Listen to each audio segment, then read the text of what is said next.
인류를 깨는 유혹은 동산에서 일어났습니다.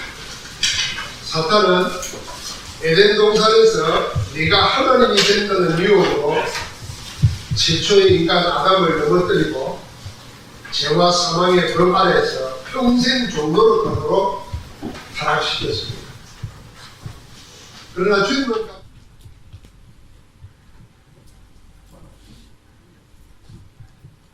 원 앞에서 자신을 무릎 꿇리는 기도, 그리고 천사가 내려와서 힘을 돕는 하느님 나라의 일이 이루어지는 몸의 대인 기도로 죄와 저주로 이끌었던 사단을 패배시켰습니다. 주님께서 감남동산에 오를 때에는 매우 슬퍼하며 심히 고민하여 죽게 되었다고 할 정도로 힘든 상태였습니다. 오늘 성경에서 주님이 마음이 슬퍼하며 심히 고민하여 죽게 되었다고 기록된 곳은 이 감남동산의 이방 말고는 없습니다. 예수님이 육신을 가지고 계시는 동안에 이때처럼 고통스러울 때가 없었습니다. 주님에게는 이때가 바로 생의 임계점이었습니다. 임계점이라는 말은 사물의 어떤 행태가 전혀 다른 상태로 바뀌는 지점을 임계점이라고 합니다. 예를 들면 물은 99도에서는 끓지 않고 100도가 되어야 끓기 시작합니다. 불과 1도 차이인데 물이 끓고 안 끓고를 결정합니다. 이처럼 물이 끓는 온도, 액체가 기체로 바뀌는 지점이 임계점입니다. 주님의 일생의 임계점은 감남동산에서 하나님의 뜻을 두고 나의 원대로 하느냐, 아버지의 원대로 하느냐, 이게 생의 임계점입니다. 주님께서는 이 지점에서 나를 아버지 앞에 무릎 꿇림으로 전혀 다른 세계인 하느님 나라가 그 자리에 임하게 되었습니다. 천사가 하늘에서 내려와 힘을 돕는 실제적인 하나님 나라가 임하였고, 그 나라 안에서 사단을 무릎 꿇리는 그리스도 이름의 권세가 나타납니다. 그래서 임계점을 통과한 주님은 아버지의 원대로 더 힘을 얻어서 피땀 흘려 기도하면서 하나님께서 주시는 완전한 답과 세상 권세의 힘을 이기는 근원적인 힘을 얻었습니다. 아버지 하나님께로부터 가까이 힘을 얻은 주님께서 감남동산으로 내려올 때는 올라갈 때와 달랐습니다. 앞으로 되어질 일을 미리 보고 미리 응답받고 미리 누리고 미리 정복하고 있었습니다. 그래서 그 이후에 오늘 우리 본문에 보듯이 쏟아붓던 밀려오는 고통 가운데서도 평안함을 잃지 않고 고요하게 하나님의 뜻이 무엇인지를 보여줍니다. 우리 인생에도 삼중고가 있습니다. 어려움, 외로움, 괴로움, 이 세 가지 고통이 인생의 삼중고입니다. 어려움이라고 하는 경제적인 걸 말하죠. 외로움이라는 것은 정신과 마음의 상태입니다. 괴롭다는 말은 육신적인 질병이나 삶의 고통, 그게 괴로움입니다. 이 세 가지 고통 중에 한 가지만 와도 견디기 힘듭니다. 한순신이 한탄하고 남탓으로 원망하고 어찌할 수 없는 무력함으로 견디지 못해서 분노하고 자살합니다. 나에게 또 나하고는 아무 상관없이 임한 인생의 삼중고를 어떤 눈으로 보고 무엇으로 대처하느냐에 따라서 그 고통의 순간이 내 생을 바꾸는 임계점이 될 수 있습니다. 인생의 삼중고 앞에 하나님 모르는 세상, 그리스도 없는 불신자, 성령의 능력을 모르는 육적 인생은 할 수 있는 모든 걸 총동원해서 벗어나려고 발버둥치고 살아보려고 안 가는 것입니다. 이게 세상살이고 인생살이입니다. 그러나 하나님의 사람, 예수가 그리스도 모든 문제를 해결하셨다는 복음의 사람은 다릅니다. 지금 믿는 자 속에 능력으로 역사하시는 성령의 역사를 믿는 사람은 생애에 닥친 삼중고를 세상과는 다른 눈으로 봅니다. 이 괴로움, 이 어려움, 이 외로움의 순간 해결할 수 없는 절대 불가능의 고통이 바로 하나님 만날 시간이고 그리스도를 체험한 기회고 성령의 능력을 확인할 수 있는 절대 가능의 때라는 것을 압니다. 그래서 이걸 아는 사람은 자신을 그리스도 이름 앞에 무릎을 꿇습니다. 하나님의 은혜의 보좌 앞에 담대히 나갑니다. 보좌의 축복으로 시공간을 초월하는 빛의 역사가 임하여 학업을 몰아내고 하나님 나라가 임하도록 지속해서 기도합니다. 어려움 없고 괴로움 없고 외로움이 없는 사람 아무도 없습니다. 그런데 그게 왔을 때 그걸 어떤 눈으로 보고 무엇으로 대하느냐에 따라서 인생의 선택가 달라지고 복과 저주가 나누어지는 인계점입니다. 세상이나 육적 인생과는 다르게 그리스도 안에서 하나님의 절대 계획을 찾아서 자신을 무릎 꿇리는 기도의 사람에게는 이 고통의 순간이 생애의 질을 바꾸는 인계점입니다. 아까 말했죠. 물이 100도가 되어 99도까지 가도 안 끓는다. 우리는 그냥 전기포트에 꽂으면 바글바글 끓으니까 끓는다고 생각하는데 그 100도가 되어 있거든요. 1도 차이. 우리가 영적으로 마찬가지예요. 지금 내가 고통나고 어려울 때 99도에 끝나버리는 사람이 있어요. 1도만 넘기면 되는데 그게 인계점이에요. 1도를 넘기면 전 다른 세상이 열리는데 그 1도를 못 견뎌요. 못 기다려요. 그래서 인생의 고통이 축복과 응답, 능력으로 바뀝니다. 그래서 시편의 기자는 고난당한 것이 내게 유익이다. 이로 말미암아 내가 주의 율례를 배우게 되었다. 성경에서 말하는 모든 하나님의 것이 뭘 통해서? 고통을 통해서 배웠다. 생의 인계점을 배웠습니다. 고통을 인계점으로 바꾼 사람은 육적 인생이 어떤 인생으로 바뀐다? 영적 인생으로 바뀝니다. 영적 인생이 되면 눈에 보이는 현실을 영적 눈으로 봅니다. 현장의 문제가 전부 다 창세기 3장, 6장, 11장인 것을 알고 이걸 138로 모든 문제 끝내신 그리스도로 하나님 나라로 성령 충만을 바꾸는 것입니다. 그래서 138을 붙잡고 상부상 기도를 24, 25 영혼으로 누리게 됩니다. 하늘 보좌에서 왕권으로 만유를 다스리는 성삼위 하나님과 그 하늘을 주시는 삼생명, 삼초월, 삼전무한 응답을 우리 시대에 역사를 이끌어가는 하나님의 시간표 속에서 누리게 되는 겁니다. 하나님이 원하시는 기도가 나의 24기도가 될 때 하나님 나라에 임하는 25의 응답, 하나님이 나를 작품 인생으로 만드는 영원의 응답으로 보는 것입니다. 그래서 우리는 현실의 고통 부딪힐 때 외롭고 괴롭고 어려울 때 낙심하거나 원망하거나 좌절하지 말고 나를 그리스도 앞에 무릎 꿇리 하나님의 은혜와 성령의 권능이 내게 임하도록 기도하고, 아주 쉽게 말하면 문제 앞에서 기도가 되어지고 기도로 생을 바꾸는 겁니다. 기도가 내 인계점이 되게 내 생을 바꾸는 인계점. 주님에게는 감남 동산에서 피땀 흘려 기도한 한밤, 이게 인계점이었어요. 120명의 제자들에게는 아가다락방에서 전혀 기도의 힘선 열흘이 인계점이었어요.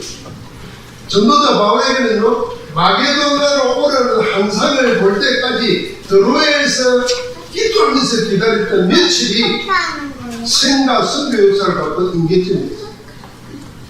여러분에게 지금 일어나는 문제, 되게 보통 사람들은 그냥 낙심하고 좌절하고 힘 빠진다.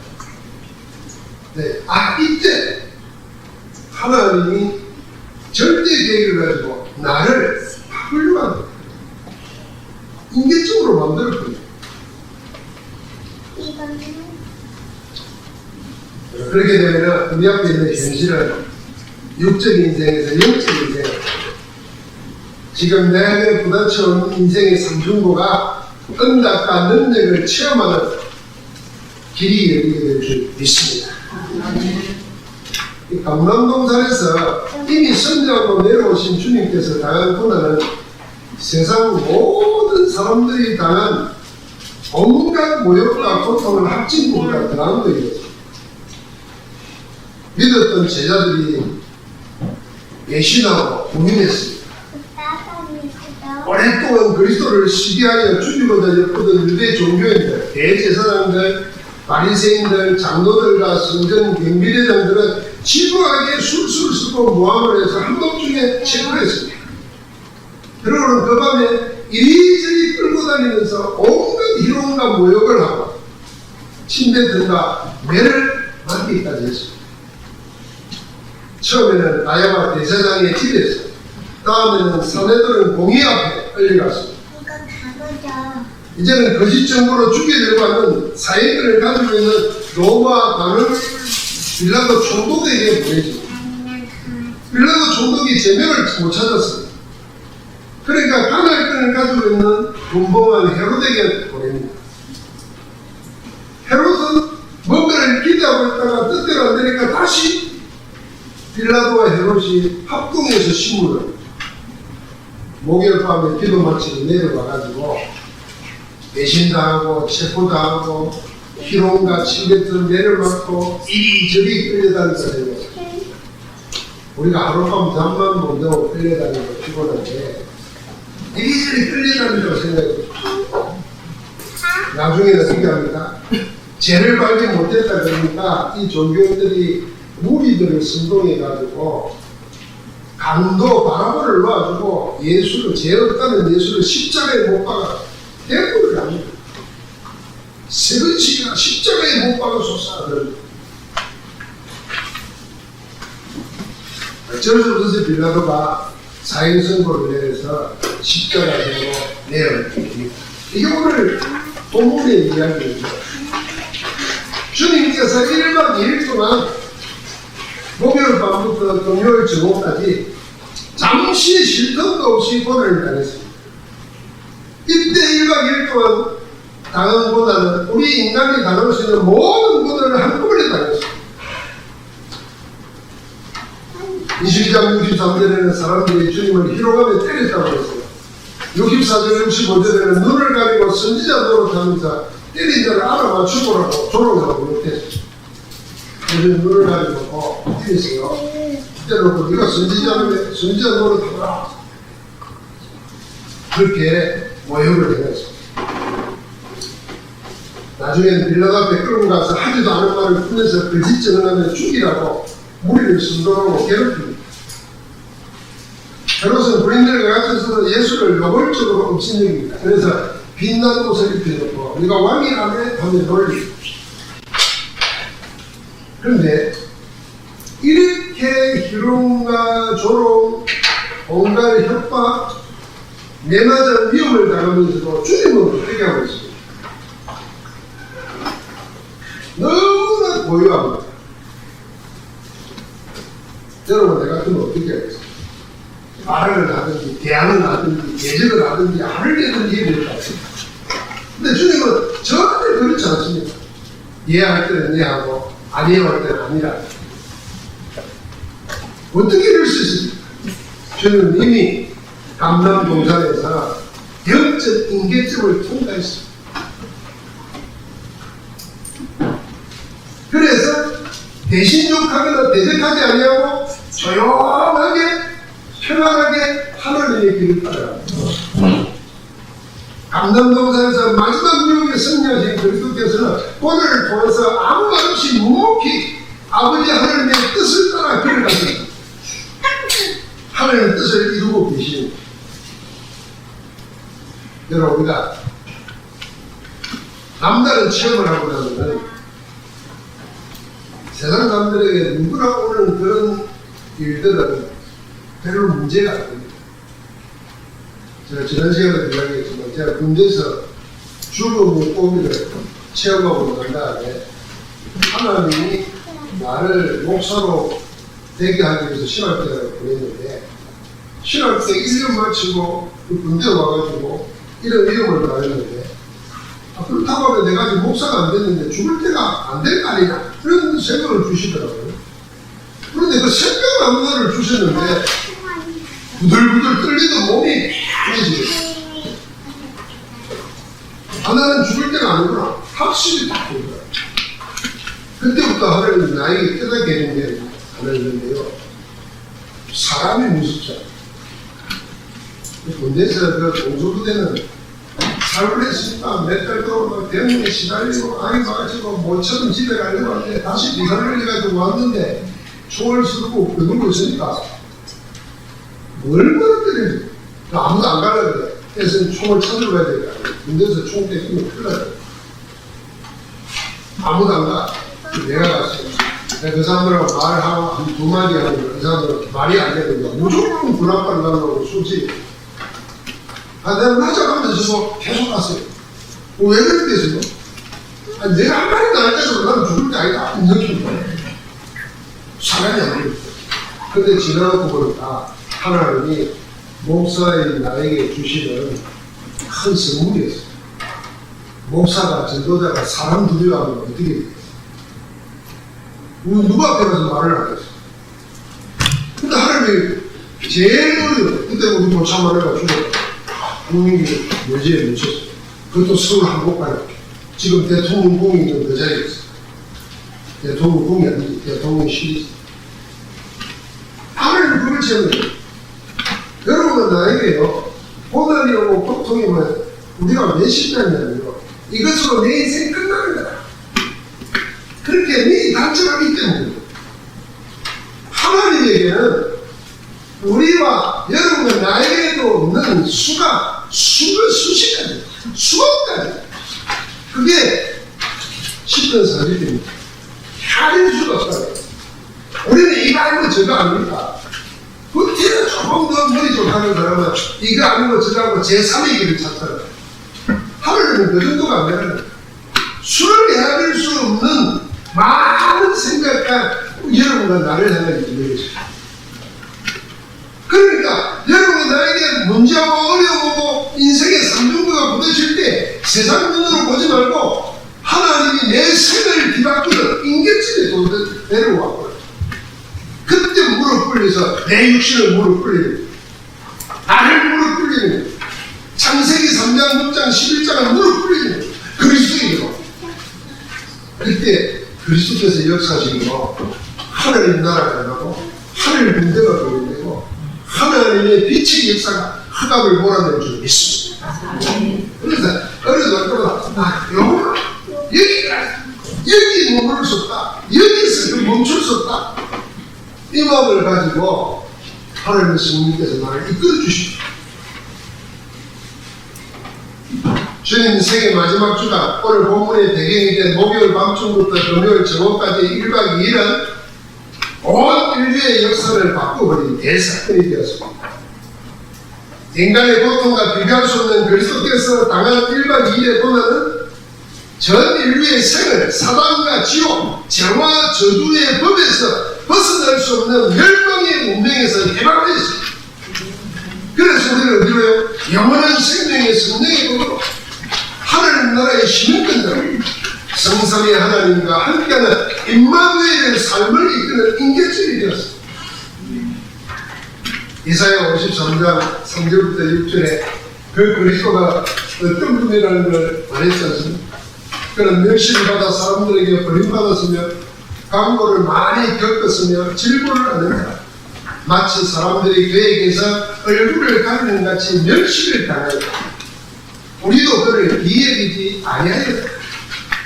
그는 실로 우리의 질고를 지고 우리의 슬픔을 당하였다. 우리는 생각하기를 그는 징벌을 받아 하나님께 맞으며 고난당한다 하였다. 예수님이 어려움 당하고 매부시 매맞고 할 때 저는 자기 죄로 자기 형벌을 받고 하나님께 버림받았다 이렇게 생각했단 말이에요. 그런데 영적인 눈으로 보니까 그게 아니고 그가 찔리면 우리의 허물 때문에 예수님이 찔리면 우리의 허물 때문에 예수님이 상하면 우리의 죄악 때문에 예수님이 우리 대신 징계를 받음으로 우리는 평안을 누립니다. 예수님이 채찍에 맞음으로 우리가 나음을 받아 우리는 다 양 같아서 그릇 행하여 각기 제 길로 갔더니 여호와께서는 우리 모두의 죄악을 그에게 담당시키셨다.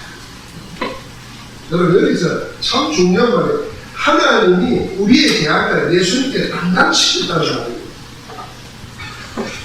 여러분 내가 제가 있어요. 우리 겉으로 보면 화장도 하고 뭐 돈도 있고 뭐 좋은 옷도 있고 학벌도 있고 이러니까 사람처럼 보이고 깨끗해 보이잖아요. 우리 그 모습이에요. 우리의 속사람은 이게 지금 하얀 게 아니고 죄입니다. 이제 하나님 그런 성령이 삽니다. 원수마귀 운명에 사로잡혀 있는 저주받은 인생. 그래서 문제와 사건이 올 수밖에 없는 그런 죄란 죄입니다. 아무리 보장을 해도 이걸 감출 수는 해결할 수가 없어요. 그런데 하나님이 그리스도에게 오셔가지고 이걸 내 죄를 담당시키고 다 옮겨버렸다는 말이에요. 그럼 여러분은 있어요 없어요? 제가 있어 없어요? 없어요. 없어요. 어디 가서 제가 그리스도에게 갔단 말이에요. 다 담당시켜버려요. 믿어지십니까? 그게 안 믿어지면 구원받은 자가 아니에요. 내 죄를 내가 해결해야지. 내 죄를 내가 어떻게 해결해? 죄라고 인정하게 보시면 아니 내가 지은 죄도 합리화시키고 변명하고 숙리를 받는데 나하고 관계없이 인간 본질적인 창세기 3장 하나님 떠나가지고 사단에게 속해가지고 운명을 타고난 그걸 어떻게 해나가겠어요? 하나님이 그걸 감당시키셨어요. 그 죄, 우리 죄를 지고 주님이 십자가에 못 박혀 죽으십니다. 그러므로 여러분과 나의 모든 죄를 다 끝내버렸어요.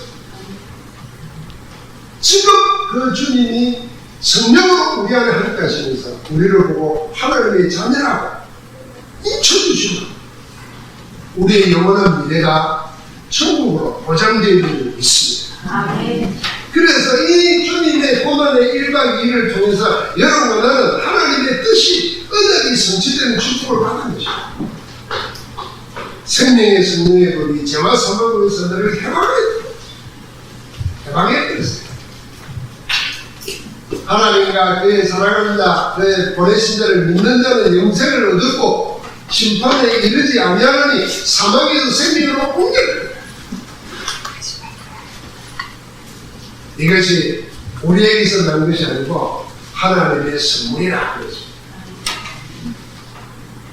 우리 주님께서 1박 2일 동안 온갖 고통을 치르시고 십자가에 피 흘리심으로 믿는 자에게 어떤 죄, 문제, 사건과 현실, 어떤 인생의 상중으로서 이길 수 있는 길을 열어주셨습니다. 그래서 그리스도의 1박 2일은 죄와 저주, 사랑의 인류 역사를 하나님의 은혜의 보혈의 역사로 바꾼 대사건입니다. 실패와 죽음의 역사를 승리와 생명의 역사로 바꾼 대사건입니다. 그 주님 우리에게 이렇게 말했습니다. 세상에서 너희가 환난을 당해서 감내하라. 내가 세상을 이겼다. 이기신 그분은 우리에게 이렇게 약속하십니다. 내가 진실로 너희에게 이르노니 너희가 무엇이든지 아버지께 구하는 것을 내 이름으로 주시리라. 지금까지는 너희가 내 이름으로 아무것도 구하지 아니하였으나 구하라. 그리하면 받으리니 너희 기쁨이 충만하리라. 요한복음 16장 23절 24절이고요. 이 말을 쉽게 제가 포럼하듯이 설명을 했어요. 내가 드립니다. 진실로 이 말은 펠라라고 하면 아멘이에요. 그러니까 요한복음에서 진실로 일어나는 두 번 말할 때 우리나라 말도 그렇지만 강조하는 거예요. 그러니까 주님이 자기 이름을 들고 강조하는 거예요. 그게 뭐냐면 내가 너희에게 이름을 너희가 무엇이든지 아버지께 구하는 것을 내 이름으로 주십니다. 우리가 그리스도 이름으로 기도하면 하나님이 그리스도 이름 때문에 우리에게 주신다는 거예요.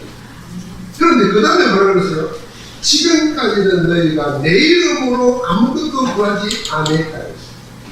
지금까지 우리가 누구 이름으로 구했어요? 무금체지 가서 물론 귀신 이름으로 구했다니까. 지금까지 예수님 이름까지. 우리가 그때 보면 할머니가 부엌에 가면 이렇게 전화했어요. 부엌에 계신 일월 성신님 모르고 일월 성신이 모르니까 내가 어릴 때는 몰랐는데 일월 성신이 모르고 해, 달, 별을 드는 거예요. 그게 다 귀신이 있다는 거예요. 거기에 그 이름으로 구했다는 거예요. 그 이름. 조상님인데 제사 지낼 때. 이제는 그런 거에 하지 말라는 거예요. 하나님이 아니라 그는 피조물이고 귀신이라 내 이름으로 하는 건 내 이름. 하나님이 당신의 이름을 주셨어요. 여러분, 대통령이 우리를 보내면서 내가 이거 사인해서 주니까 가서 말해라 그러면 안 들을 사람 누가 있겠습니까? 그 대통령을 죽이고 살리고 하는 하나님이 그리스도가 우리에게 그 이름을 주셨다. 예수 믿는 사람은 예수 이름을 가진 자는 예수 이름을 가진 자는 예수 이름을 사용해야 됩니다. 그런데 말도 안 되는 지 이름을 자꾸 쓰면 되겠어요? 예수 이름이 위대하지 뭐 이상계 이름이 뭐가 있어요? 이상계 이름은 세계인도 안 들어줘. 힘도 없어. 양 이름도 안 들어줘. 내 이름. 근데 뭐 우리가 내 이름 하나 때문에 그리스도 이름을 보세요. 그래서 초대교회 성도들은 전부 다 자기를 누구요? 그리스도 안에서 누구 그랬어요. 주 안에 있는 누구 그랬어요. 자기 이름 안 넣었잖아요. 그리스도를 위해서. 지금까지는 내 이름으로 아무것도 구하지 않았으나 이제는 구하라. 그리하면 받으리니 너희 기쁨이 충만하다. 기쁨이 충만하다 그랬어요. 여러분 언제 기쁨이 충만해 봤어요? 왜 기쁠 수 있지? 근데 내 충만한 기쁨 언제 맛봤어? 하나님 내게 기도합니다. 내 이름으로 기도할 때 응답 주실 때마다 그 기쁨이 넘치는 충만한 기쁨이 뭐겠어요? 기쁨이 흘러 넘치는 거예요. 차고 넘치는 거예요. 누구에게나 있습니다. 없는 사람 아무도 없습니다. 뭐가요? 인생의 삼중고가 없는 사람은 아무도 없어요. 그럴 때 기억해야 됩니다. 이 순간이 내 생의 인계증이 될 것이다. 나의 한계를 벗어나 복음의 능력을 체험하는 인계증. 나의 체질을 육신 체질에서 영적 체질로 바꾸는 인계증. 세상 나라 속에 있는 내 인생이 하늘의 나라 일에 일어나는 인생으로 바뀌는 인계증 되게 합니다. 그렇게 기도하는 겁니다. 나를 온전하게 하시는 주 예수 그리스도만을 깊이 바라보면서 하나님이 역사하는 시간표를 기다리면서 오늘 지금을 인계증 되는 날로 바꾸기를 주의 이름으로 축복합니다. 하나님 감사합니다. 고난받은 1박 2일 동안 인류의 역사를 바꾸고 그 안에서 우리 인생을 바꿔버리고 주님을 찬양합니다. 이제 우리가 당하는 모든 인생의 삼중고 속에서 하나님이 내 인생을 육적 인생에서 영적 인생으로 바꾸는 인계증 시간이 되도록 저희들에게 눈을 열어주시고 이길 수 있는 힘을 주시옵시고 기도할 수 있는 담력을 허락하여 주옵소서. 오늘도 우리를 바꾸시는 그래서 영광을 받으신 주 예수 그리스도 이름으로 축복하며 기도하옵나이다. 아멘.